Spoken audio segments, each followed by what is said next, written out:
Bonjour. Le 1er et le 2 février 2010, le président turkmène, Gurbanguly Berdimuhamedov, se rend en visite officielle en France à l'invitation de Nicolas Sarkozy. Le Turkménistan est un État que vous ne connaissez probablement pas. C'est aussi l'un des plus répressifs au monde, avec la Corée du Nord et l'Érythrée. C'est la première fois également, depuis 1996, qu'un président en exercice se rend en France. L'occasion de cette visite est particulièrement de développer les relations économiques entre les deux pays. Malheureusement, ces relations économiques se font avec un partenaire particulièrement peu regardant en matière de liberté civile et de droits de l'homme.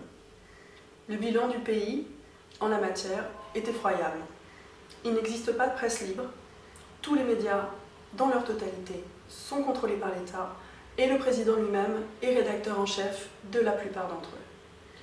Par ailleurs, aucune ONG étrangère n'est à ce jour autorisée à travailler au Turkménistan, la dernière d'entre elles, MSF, ayant décidé de quitter le pays en raison des conditions extrêmement difficiles qui lui étaient imposées.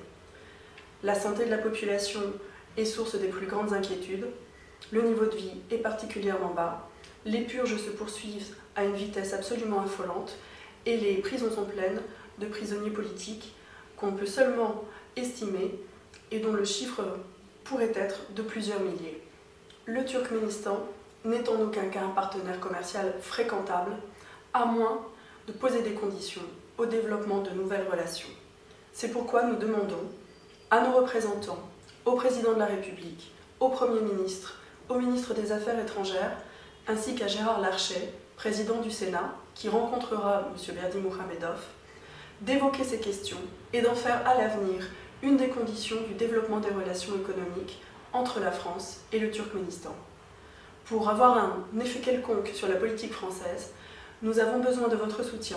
C'est pourquoi nous vous demandons de joindre vos signatures à notre voix, afin de faire en sorte que la France ne commerce pas aveuglément avec l'une des pires dictatures au monde. Merci.